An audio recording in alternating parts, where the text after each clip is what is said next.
Hello বন্ধুরা, good morning. কেমন আছো তোমরা সবাই? আশা করি সবাই খুব ভালো আছো। আমরাও কিন্তু খুব ভালো আছি। আর আজকে হলো 1 এপ্রিল, সোমবার। তো আরেকটা নতুন সপ্তাহের শুরু।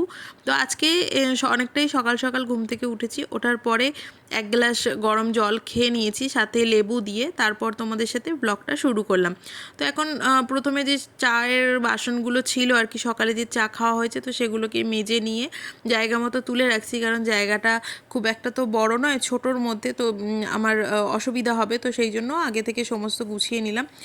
আর এখন সকালের জন্য বানাচ্ছি ওটস দিয়ে, দুধ দিয়ে, আর এটা কলা দিয়ে খাবো। তো সেটাকেই আর কি একটু জাল দিয়ে নিচ্ছি। আর সকালে মা বাবাদের জন্য গতকালের একটু ভোগের খিচুড়ি ছিল, তো বললো ওটাই খাবো। আর এখানে আমি কলা কেটে নিচ্ছি। কলা দিয়ে বললামই যে ওটস খাবো। আর ওটসটা এইভাবে খেতে আমি সবথেকে বেশি পছন্দ করি। মানে শুধু কাঁচা ওটসের মধ্যে দুধ দিয়ে দিলে না কেমন একটা ছিবড়া ছিবড়া লাগে, দাঁতে খুব আটকে যায়, মানে খেতে খুব একটা ভালো লাগে না। কিন্তু ওটসের সাথে এই দুধটা এরকমভাবে জাল দিয়ে নিলে খেতে কিন্তু খুব টেস্টি লাগে। আর যারা ওটস খেতে পারো না, মানে ওই রকমভাবে কাঁচা ওটস, তারা একবার এরকমভাবে খেয়ে দেখতে পারো। খুব কিন্তু ভালো লাগে। আর মিষ্টির যে ক্রেভিংসটা হয় না, সেটাও কিন্তু অনেকটা কমে আসে। এটাও যেহেতু কলাটা থাকে মিষ্টি মিষ্টি, আর এর সাথে অন্য ফলও দেওয়া যেতে পারে, যেমন আপেল বা ড্রাই ফ্রুটস, এই ধরো সব কিছু দেওয়া যেতে পারে। তো আমার কাছে শুধু কলা ছিল, কলাটাই দিয়েছি। তো ওটা তো খুব গরম, তো সেই জন্য একটু ঠান্ডা হওয়ার জন্য রাখলাম। আর তোমাদেরকে দেখাই আজকে কি রান্না হবে। দুপুরবেলাতে হবে উচ্ছে আলু ভাজা আর পটল চিংড়ি, আর কুমড়োটা করব রাতের জন্য। আর এখানে সব কিছু কেটে আমি একদম গুছিয়ে নিয়েছি, কারণ সমস্ত কিছু গোছানো থাকলে না রান্নাটা করতে সুবিধা হয়। না হলে ওই একটা রান্না করব আবার একটা কাটবো, এটা করলে অনেকটা টাইম চলে যায়, আর আমি কোনো তাল খুঁজে পাই না, খুব অসুবিধা হয়। সেই জন্য সমস্ত একসাথে গুছিয়ে নিয়ে তারপর রান্নাটা শুরু করে দিই।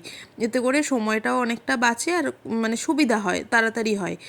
তো এখানে আমি প্রথমে একটু কালো জিরা ফোড়ন দিয়ে উচ্ছেটাকে ভেজে নিচ্ছি। আর পটল চিংড়ির জন্য আমি এখানে আদা রসুনটাও পেস্ট করে নেব। আর আদা রসুনটা আমি একটু বেশি করেই পেস্ট করে রাখছি।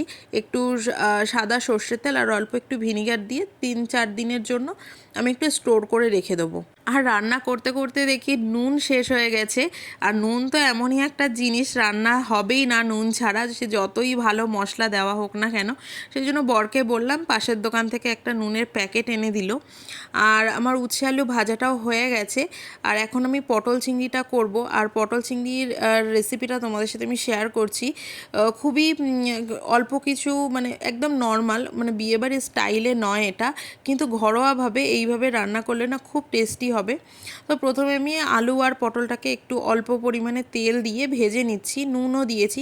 হলুদটা দিলাম না, কারণ হলুদটা না ভাজা হওয়ার পর পটলের সাথে বিশেষ করে কেমন একটা কালো কালো হয়ে যায়। তো ওটা একটু ঢাকা দিয়ে রেখেছি যাতে কিছুটা সিদ্ধ হয়ে যায়, পটলটা আর ভাজা হয়ে যায়। আর পাশের গ্যাসটা যেহেতু ফাঁকা ছিল, তো সেটাতে আমি কুমড়ো আলুর যে তরকারিটা রাতের জন্য করব সেটা করছি। ভাত আমার হয়ে গেছে। আর এই গরমকালে না আমি চেষ্টা করি যে দুপুরবেলাতে রাতের যে তরকারিটা খাওয়া হবে যেদিন, সেই তরকারিটাকে করে নিতে। কারণ ওই দুবেলা করে রান্না করা না, বিশেষ করে গরমকালে প্রচণ্ড কষ্ট হয়। আর একদম আগুনের তাপে পুরো রান্নাঘরটা না একদম গরম হয়ে যায়। দুপুরবেলাতেও মানে দরজা জানলাগুলো খোলা থাকে, বিশেষ করে জানলাটা খুব একটা অসুবিধা হয় না, তবুও কষ্ট হয়, কিন্তু ওটা ম্যানেজ করে নেওয়া যায়। আর রাতের বেলা সব জানলা বন্ধ করে দিতে হয়, তো খুব গরম হয়ে যায় জায়গাটা, মানে একদম তাপের হলকা আসে। তো সেই জন্য চেষ্টা করি যে গরমকালের দিকে ওই একসাথে সমস্ত রান্নাগুলোকে করে নেওয়ার। আর এখানে একটা কাণ্ড হয়েছে, আমার বরের সাথে একটু গল্প করছিলাম, করতে গিয়ে কুমড়ো আলুটা না তলায় একটু ধরে গেছে, কেমন একটা লালচে লালচে, মানে কালো কালো হয়ে গেছে। খেতে খারাপ হয়নি, টেস্ট করে দেখেছিলাম, কিন্তু ওই কালারটা কেমন একটা চেঞ্জ হয়ে গেছে। তো এখানে দেখো পটল চিংড়িটা করার জন্য ওই পটল আলুটাকে ভেজে তো তুলে নিয়েছি। তারপর পেঁয়াজ আর টমেটোটাকে ভালো করে ভেজে নিলাম। আর অল্প না এতে একটুখানি আমি জিরে ফোড়ন দিয়েছিলাম, আর কিছু ফোড়ন দেইনি। তারপর সমস্ত শুকনো মশলাগুলো যেমন লঙ্কার গুঁড়ো, জিরের গুঁড়ো, হলুদ গুঁড়ো সব দিয়েছি। আর তার আগে একটুখানি আদা রসুনের পেস্টও দিলাম। এবার খুব ভালো করে মশলাটাকে কষাবো। আর আমার সমস্ত মশলা মাসকাবাড়ি যেগুলো থাকে শেষ হয়ে গেছে, যেহেতু মাস শেষ মানে নতুন মাস পড়ে গেছে। কিছু জিনিস আনা হয়েছে গতকাল, মানে রবিবার তো ছুটির দিন ছিল, সময় ছিল, তাই অর্ধেক জিনিস আনা হয়েছে আর বাকি জিনিসটা আমি ফ্লিপকার্ট মানে গ্রসারি থেকে অর্ডার দিয়েছি। তো ওখান থেকে আমি যেগুলো সস্তায় পাই সেই জিনিসগুলো আমি অর্ডার দিয়ে নিই। তারপর মশলাটা খুব ভালো করে কষে গেলে পটল চিংড়িগুলোকে দিয়ে আবারও খুব ভালো করে কষিয়ে নিয়ে জল দিয়ে দেব, আর খুব মাখা মাখা হয়ে গেলে একটু গরম মশলা দিয়ে নামিয়ে নিলে রেডি হয়ে যাবে পটল চিংড়ি। এটা কিন্তু খেতে খুব টেস্টি হয়। তারপর সমস্ত রান্নাবান্না কমপ্লিট করে এখন গ্যাসটা পরিষ্কার করে নেব। আর গ্যাসটা পরিষ্কার করার খুব সহজ পদ্ধতি হচ্ছে এই বাসন মাজার যে সাবান থাকে, স্কচ ব্রাইট থাকে, তো সেটা দিয়েই পরিষ্কার মানে বাসন মাজার মতন একদম মেজে সেটাকে একটা ভিজে ন্যাকড়া দিয়ে ভালো করে মুছে নিলেই কিন্তু একদম নতুনের মতন চকচক করে, আর কোনো রকম তেল চিটে বা গন্ধ কিছু হয় না। তারপর গ্যাসের নিচটাকেও আমি পরিষ্কার করে নেব, কারণ দুটো দিন ওই গ্যাসের নিচে যে প্লেটগুলো দেওয়া থাকে সেই দুটো দেওয়া ছিল না, তো ফ্যান পরে খুব মানে শুকিয়ে গেছিলো। তো সেই জন্য ওটাকেও ভালো করে ঘষে ঘষে আমি পরিষ্কার করে নিলাম। তারপর এখন আমি সমস্ত বাসনগুলোকে মেজে নেবো, যে কটা বাসন আর কি পরে, মানে আর বিশেষ করে না এই ননস্টিকের বাসন টাসনগুলো না আমি ওই কাজের দিদিকে দেই না, কারণ খুব তাড়াহুড়ো করে মাজতে থাকে, তো সব কিছুর সাথে একবারে খুব বেশি ডলা দিয়ে হয়তো মাজবে, ননস্টিকের কোটিংটা হয়তো উঠে যাবে।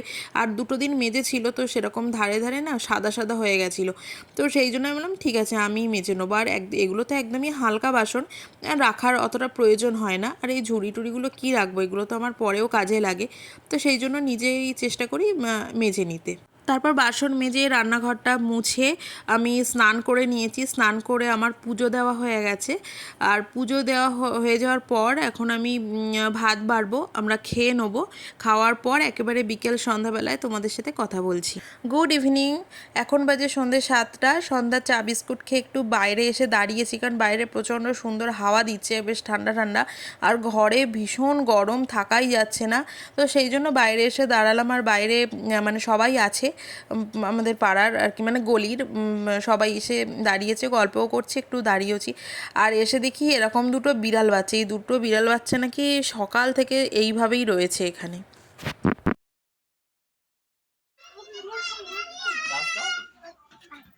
ঠিক আছে, এদিকে আয়, তোর তোর জামার মধ্যে দিয়ে দিয়ে এদিকে আয়, আয়।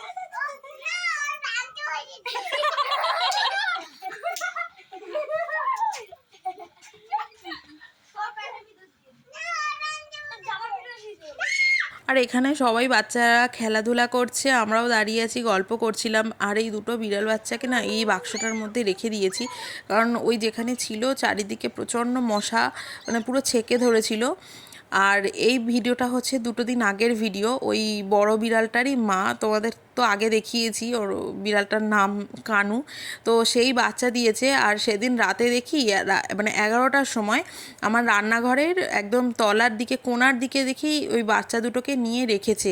সে কি সমস্যার মধ্যে পড়েছি, মানে রান্নাঘরে দরজাও দিতে পারছি না, এবার বিড়ালটা তো মানে থাকবেও না যদি বন্ধ করে রেখে দেই, তো মানে মাঝরাতে উঠে ডাকাডাকি করবে, বেরোতে চাইবে, সারা রান্নাঘর পুরো তছনছ করে দেবে।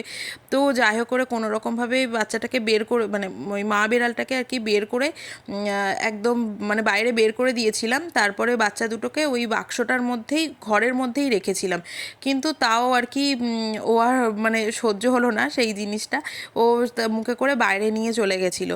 তো নিয়ে গিয়ে দেখছি ও বাইরে একটা খোলা জায়গায় ওই রকমভাবে রেখেছে। আর গল্প করতে করতে আমার কিন্তু রুটি করাও হয়ে গেছে, রান্নাঘরটা আবারও পরিষ্কার করে নিয়েছি, মানে চারিদিকে যে আটার গুঁড়োটা পড়েছিল, আর গরমকালে না আটার গুঁড়ো ছড়িয়ে থাকলে খুব আরশোলা হয়, তো সেই জন্য আটার গুঁড়োটাকে পরিষ্কার করে নিয়েছি। আর নিজের জন্য একটু ডালিয়া বানিয়ে নিয়েছিলাম, মুসুরির ডাল, গাজর, আলু দিয়ে একটু প্রেসারে সিটি দিয়ে নিয়েছিলাম। আর আমি এখন চেষ্টা করছি একটু রাতের দিকে ভাত রুটিটাকে খাওয়া যাতে বন্ধ করে দিতে পারি, তো সেই জন্যই ডালিয়াটা করে নিলাম।